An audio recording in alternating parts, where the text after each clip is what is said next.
that Edward Snowden has proven himself to be one of the, or if not the most influential whistleblower of our generation.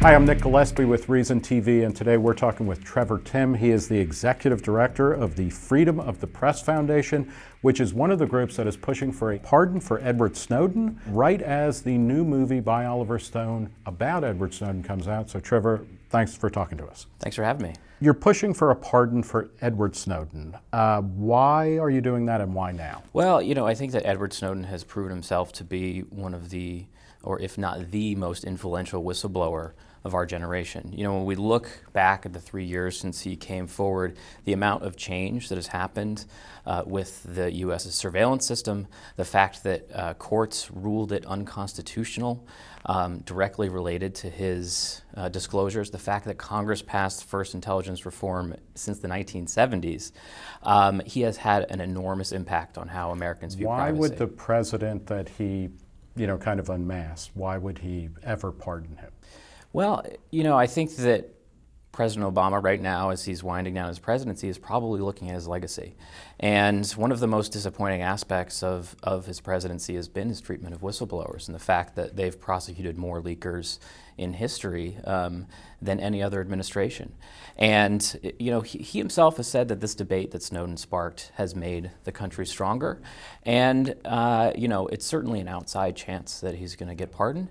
But I think it's something that Obama can and will seriously consider. What do you say to people who say, look, Snowden's a traitor? How could you pardon him? Well, far from being a traitor, I think that he has shown himself to be a whistleblower and a patriot. Enshrined in our Constitution is the Fourth Amendment that, makes illegal searches and seizures that don't have probable cause. Law enforcement didn't go to a judge to get a warrant.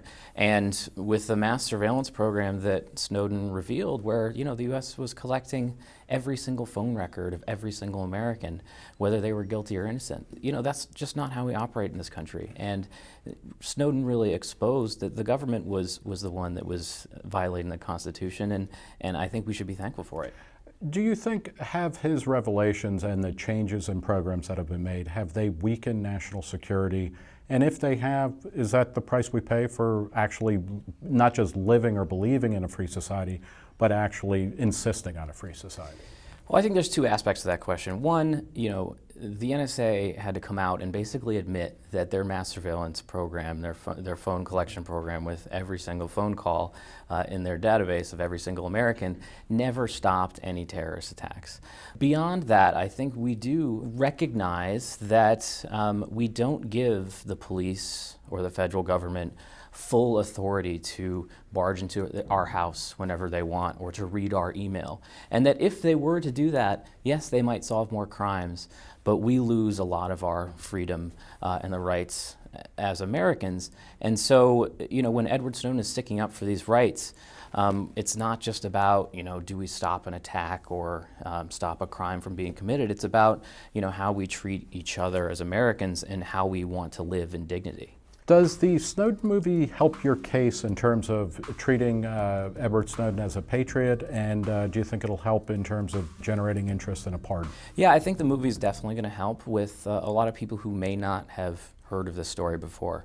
I'm partial to Citizen4, the documentary that Laura Poitras made that won the Academy Award that actually followed the real life story. Obviously this film is a dramatization, but it tells a powerful story about, number one, that the NSA was operating this surveillance system in complete secrecy and outside the law, but number two, that the person that exposed it, Edward Snowden, really had good intentions behind what he was doing. He carefully thought about it, and he ultimately did the right thing by coming forward to journalists. Do you think that media portrayals of Snowden have changed over time, and are they getting more fair, less fair, more bizarre? Yeah, I think now that Snowden has kind of been in the public consciousness for three and a half years now, that people have gotten to know him, and a lot of people who may have initially been suspicious are realizing that he had the best intentions when he did this, that he revealed something that was very important that a lot of people care about, or maybe didn't even realize that they cared about at the time, but now have come to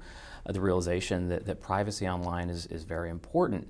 And so I've been heartened to see the reaction so far to the pardon campaign. It's only been going for a day, but the fact that there has been such strong public support, I think, is a good sign. Both Hillary Clinton and Donald Trump, one of them is going to be the next president. Gary Johnson, the Libertarian candidate, has said that he considers Snowden a hero. He would pardon him.